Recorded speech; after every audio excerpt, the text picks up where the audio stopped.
بسم الله الرحمن الرحيم الحمد لله رب العالمين الصلاة والسلام على رسول الله وعلى آله وصحابته والتابعين لهم بإحسان إلى يوم الدين السلام عليكم ورحمة الله وبركاته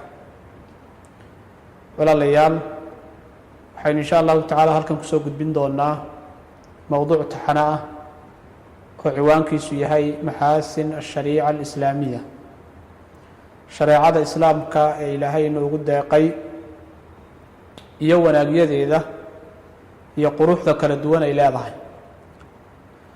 diinta ilaahay inoo soo dejiyey ayadoo dhan waa wada maxaasin iyo wanaag weeye iyo wax wada qurux badan waxaynu se tilmaami doonaa qodobo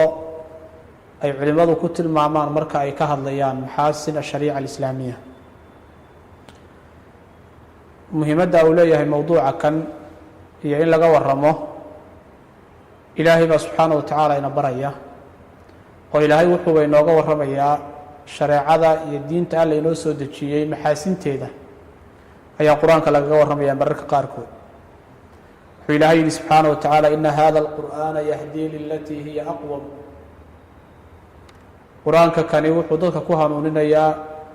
lilatii hiya aqwam tii toosnaanta badnayd ee wanaagga badnayd buu ku hanuuninayaa taa macnaheedu waxaa weeye dhammaan shareecadu waxyaalaha ay ka warramayso o dhan caqiido cibaado mucaamalaad dhaqan akhlaaq nooc kastoy tahay waa wada aqwam weeye waa mid toosnaan badan oo wada axsan ah oo wada wanaag badan weeye mar kale iyadoo ilaahay inooga warramayo nebi moxamed calayh isalaatu wassalaam iyo waxyaalihii uu qabanayey ayaa alla wuxuu inoo tilmaamay iyo kitaabka u wado huwa aladii bacaa fi lummiyiina rasuula minhum yatluu calayhim aayaatihi wayuzakiihim wayucallimuhum alkitaaba walxikma wuxuu alla soo diray subxaana wa tacaala nebi buu soo diray dad ummiyiinahoo waxna qorin waxna akhriyin buu ka soo dhex diray nebigaas waxyaaluhu qabanaya waxaa ka mid ah dadka wuu taskiyeynaya wuu nadiifinayaa xumaan oo dhan buu ka nadiifinayaa dhaqan xunoo kasta ayuu ka nadiifinayaa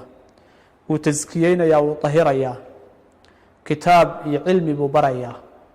xikmad iyo aqoon buu u kordhinayaa haddaynu intaa kaga tagno hordhaca qodobka koowaad oo aynu soo qaadanayno oo maxaasin ashariica alislaamiya shareecada islaamka iyo wanaagyadeeda ka mid ah shareecada islaamku waa inay tahay diin kaamil ah oo dhammaystiran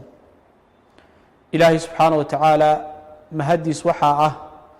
inaan nebi moxamed la oofsanin calayh salaatu wassalaam ilaa ilaahay diinta inoo dhammaystiray alimaam ibnu surayj raximah اllahu tacaala ayaa wuxuu yidhi laysa shayءu ila walilaahi caza wajala fiihi xukmun shay ma jiro ilaa ilaahay xukun buu ka leeyahay subxaanaه wa tacaala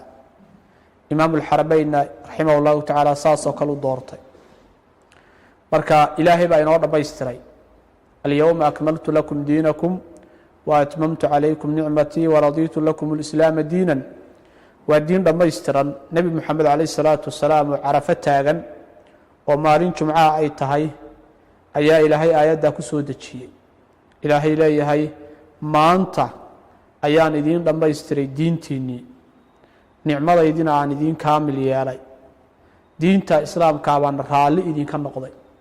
marka inta qiyaamo laga gaadhaya diin kaleoo ilaahay raalli ka yahay oo ilaahay ogol yahay aysan jirin imaamkii weynaaye imaamu malik raximah اllahu tacaala oo masaajidka nebiga calayh isalaatu wasalaam fadhin jiray fiqigii reer madiinana ururiyey aayaddan markuu fasirayay wuxuu yihi man ibtadaca fi lislaami bidcatan yaraaha xasanata faqad zacma ana muxamada salى اllahu عalayhi wasalama khana الrisaala liأna allaha yaquul alyowma akmaltu lakum diinakum alaaya wuxuu leeyahay qofka islaamka ku soo dara wax bidco ahoon ka mid ahayn isla markaana sheegta inuu waxaas uu soo kordhiyey wanaag iyo khayr yahay qofkaasi waxay ka dhigan tahay inuu sheeganayo in nebi moxamed calayh isalaatu wasalaam diintii uu khiyaamay maadaama nebi moxamed diintii loo dhammaystiro diin dhammaystiran loo soo dhiibay oo ilaahay yidhi alyowma akmaltu lakum diinakum isla markaana qofkani uu sheeganayo inuu wax cusub oo diinta ka mida soo darinayo dee waxay ka dhigan tahay diintii nebi maxamed loo soo dhiibay ee la dhammayska tiray aaway ma nebigaa kala reebtay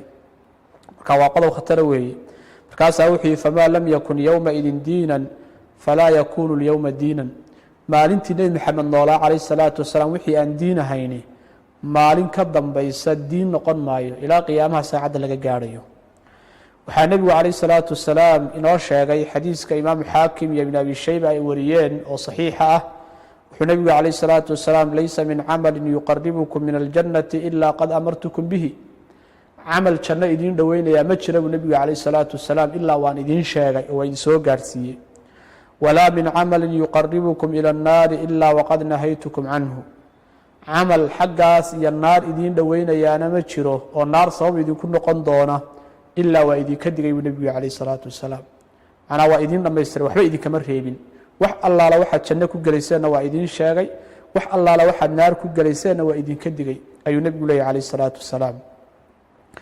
abu dar oo saxaabada nebiga ka mid ah calayhi salaatu wasalaam waradia allahu tacaala canhu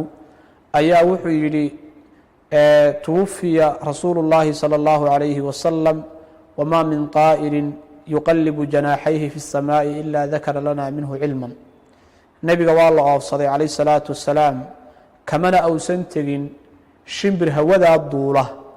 ilaa nebigu calayhi salaatu wasalaam cilmi buu naga baray waxbuu naga baray nebigu calayhi salaatu wasalam waxbuu nooga sheegay macnaha say diintu u dhammaystiran tahay oo dee taas wax weyn wax maaragtay lala yaaba ha u qaadanin shimbirkaa hawada duulaya